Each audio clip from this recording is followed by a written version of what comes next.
Ta razstava, ki jo imam zdajle v Bežigrajski galeriji, je precej drugačna od mojih dozdajšnjih razstav. Namreč več kot 40 let sem delal skoraj izključno v kamnu.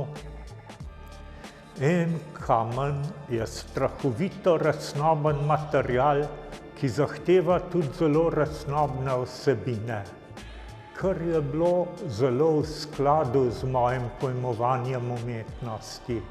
Umetnost sem vedno pojmoval kot pot vase, kot raziskavo svojega nezavednega. Verjamem namreč, da je mogoče skozi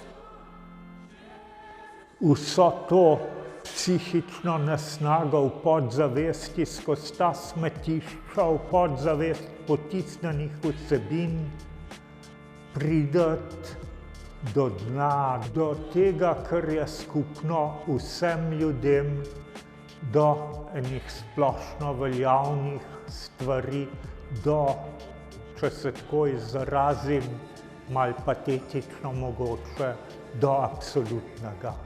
Umetnost sem pojmoval kot pot k absolutnemu. Tako pojmovanje je bilo značilno za precej umetnikov, vse od romantike do poznega modernizma, do 80. let 20. stoletja.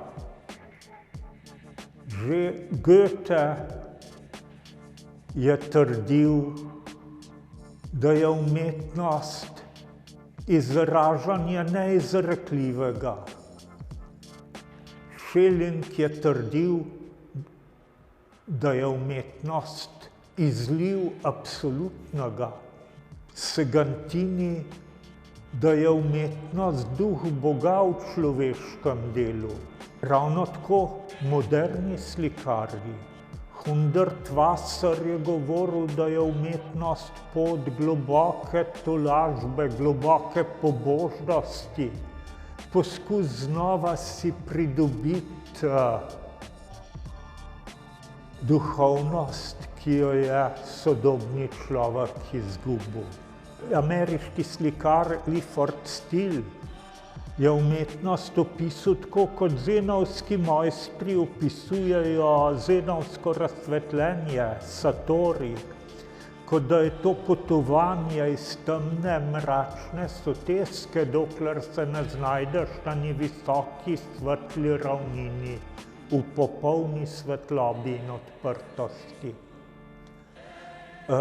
Tako pojmovanje umetnosti je bilo torej značilno za umetnike tja od predromantike do 80. let prejšnjega stoletja, ko je nastopilo eno posmehovanje vsemu transcendentnemu v umetnosti. Najprej s strani likovnih teoretikov, potem še s strani umetnikov. Definicije najbolj prodornih slikarjev tega obdobja so pravzaprav kar malo strašljive. Recimo, ameriški slikarji definirajo umetnost kot nekaj, kar je priključeno na alarmne naprave, nekaj, kar prinaša umetniku denar. Nemški umetniki tega obdobja definirajo umetnost na šaljive, ironične načine, ki so sicer zelo simpatični pa zabavni. Recimo, umetnost je rdeča in mastna in v ponedeljkih relativna. Ali pa umetnost je klobasa ubogega psa gospoda P. Sliši se zelo simpatično pa ljubko, ampak v resnici se zadaj skriva ena nesposobnost definiranja, zakaj v njihovem delu sploh gre. To me je nekoliko odbijalo, no. Umetnost sem jemal zelo resno in obdelava kamna mi je to omogočala na idealen način.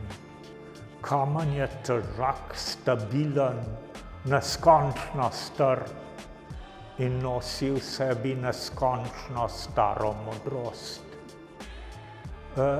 Delo s kamnom je v resnici neke vrste meditacija.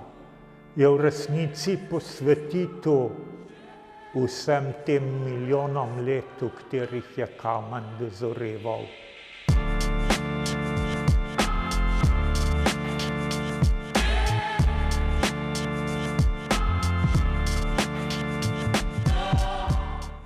Vendar takole na starost pa človeka prime, da ne bi bil tako strašno resen. Da bi se pa nekoliko poigral, da bi rad sproščen, da bi rad vesel, da bi ustvaril nekaj veselega. In mislim, da mi je s to razstavo uspel, da je vzdušje izredno vedro in ljudje odhajajo iz galerije dobre volje. Uporabil sem namreč drug material, skrajno lahek material, papier-mâché se mu reče. Torej papirna kaša zmešana z lepilom na lahkem ogrodju. Ta material mi omogoča silno lahkotne postavitve, mi omogoča igro z ravnotežjem, ki je noben težji material ne bi. Razen mogoče poliestra, ki pa ne zgleda prav lepo. Tale kaširan papir pa na prvi pogled zgleda kot beton. In to dodatno provocira oko. Ta navidezna teža skulptur je v takem nasprotju z lahkotnim položajem teh teles, da to nekoliko sprovocira oko in ga nekoliko šokira. K temu doprinesejo svoj del tudi podstavki, ki so prvič umetelno narejeni, drugič silno lahkotni, poudarjajo lahkotnost figur. Zraven pa poudarjajo nasprotje med njihovo navidezno težo in lahkostjo položajev.